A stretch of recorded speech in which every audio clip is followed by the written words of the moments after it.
Ờ, chào tất cả mọi người nhá. Hôm nay mình phát quần áo cho bà con ở bản nhá. Đấy, bà con ra đông đông lắm rồi nhưng mà trời nó chuẩn bị mưa rồi. Đấy.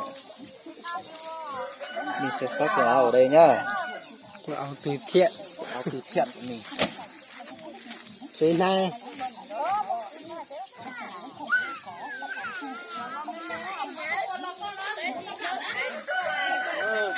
Tôi con giờ nó béo rồi. Con giờ nó cũng vừa. Cứ than đá tôi ha. Quay nó cơ. Mà một quay có ít thì lấy thời có một quay được.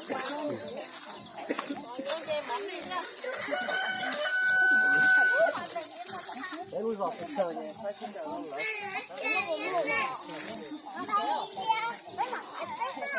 Nó mặc sải luôn.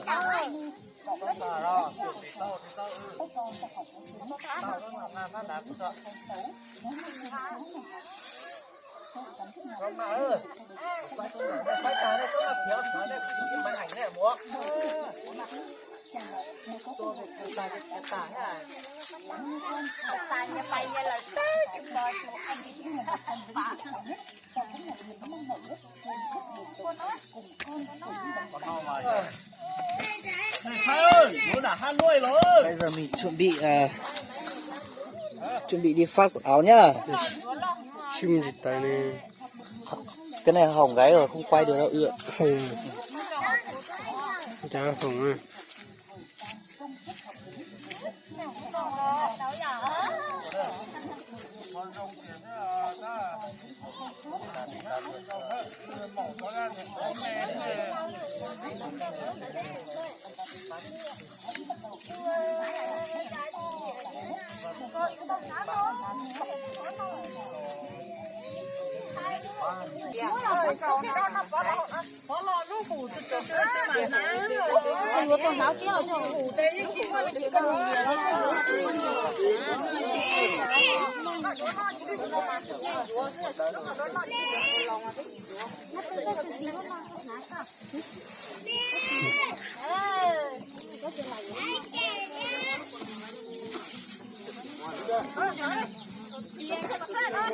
Đi đâu?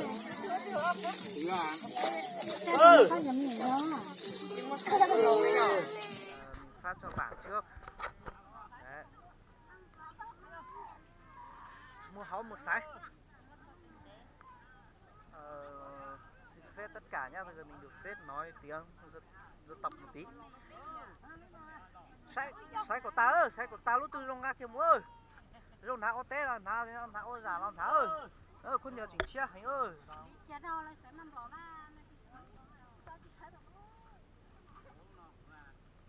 Lý phát là con là chưa?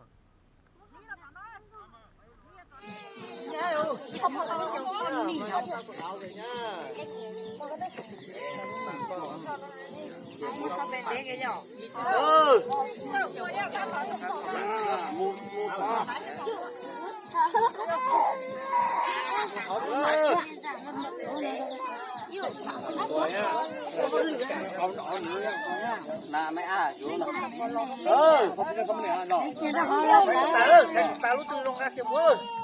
Lúc nào ô té là nào ô giả. Chết ơi. Chết rồi, sẽ nằm lọ ra. Cho chị thấy nó. Nó cũng là.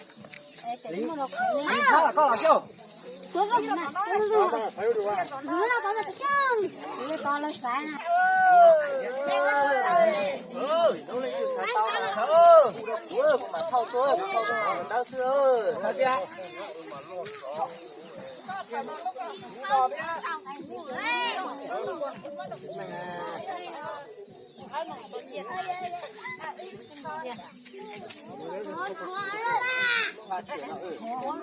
Có lúc ấy.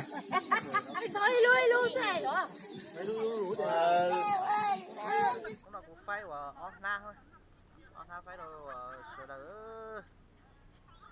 Đúng rồi, cái giò đấy lên từ bỏng, phải nói lên từ sát tao chứ. Sau đó lúc đầu cụ về cụ mà lên thâu tua này, thâu tua đau sơ. Cái không được tỏng nhiều kia. Cái mà khơi lại cho con giờ nó là phải đau sơ. chả có chỉ tao lên nè chỉ một con nhầm nhiều nhau lo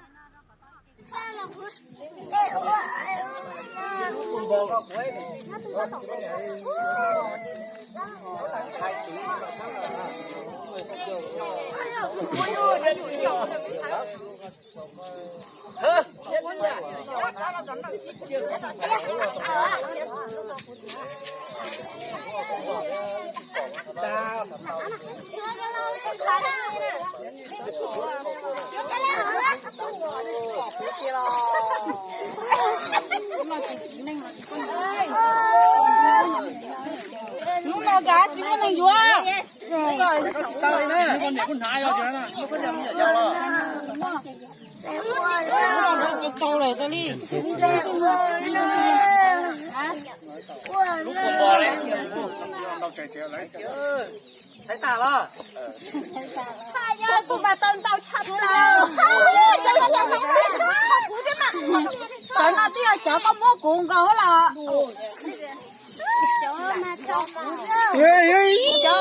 mày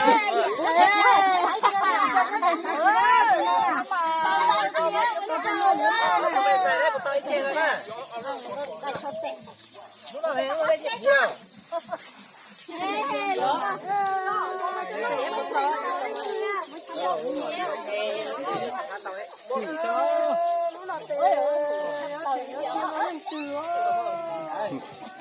chỗ này thử quần áo nha. để có bỏ phụ nó lúc nó tìm mất tự do chụp con nhỉ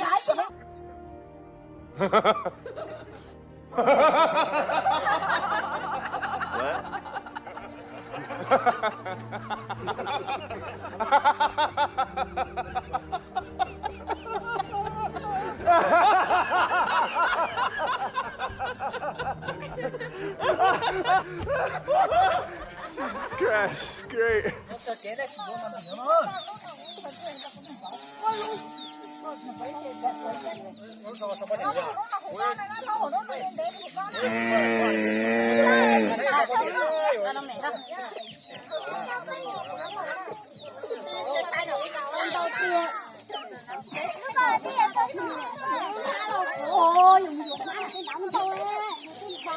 chỉ thái lý chè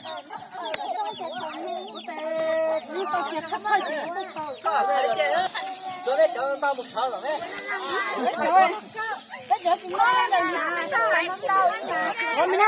tả lo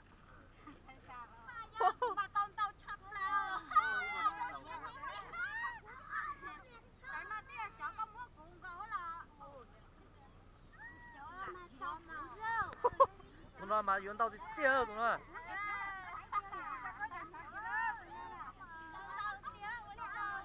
tụi mình dài đấy một tao ít chè hơn à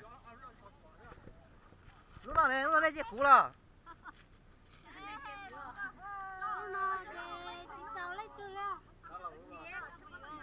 hạt tàu ấy mơ xin này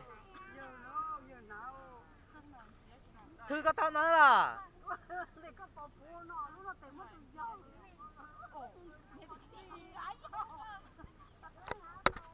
là tôi phải con giàu tà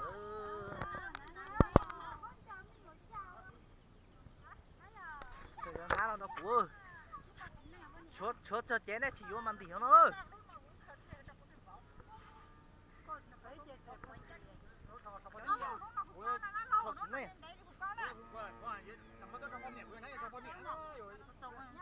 để sáu à mua nhiều nó ăn mới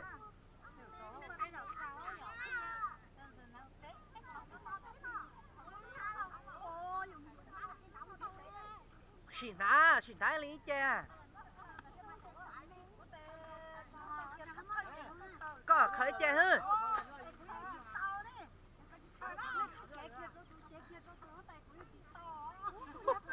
cho nó mày cho tông tao chè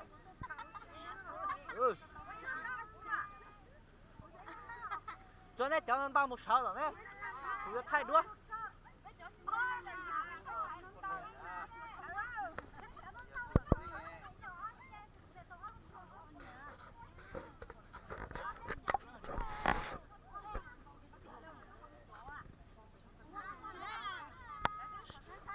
sáu tuần đấy à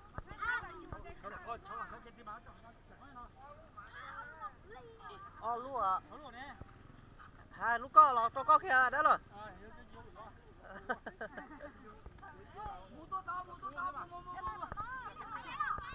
mua tốt to nhớ là cơ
Hello, xin chào tất cả mọi người nhé.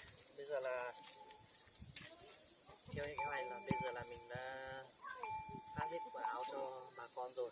Thế thì cảm ơn mọi người đã cùng nói theo cái hành trình đi phát quần áo của mình nhé. Và bây giờ xin phép mình cũng nên nói tiếng trong một tí nhỉ. Nhớ trong ý chung như thế đó nè. Cái nhục của mấy thì cho nó tàn ở lại ạ. Bây giờ là thì sau đây là một chuyện tàn lợn này thì hà bé ở luôn đó tôi nói thì này của dù là chân cho cũ này tôi phải tới rồi bây giờ phải sinh là dưới giờ tiền nên lên thì bỏ lên thì tao nó chỉ không mẹ học của họ bây giờ là cá nòi của bọn nó bây giờ tôi nên là thì chúng tôi đã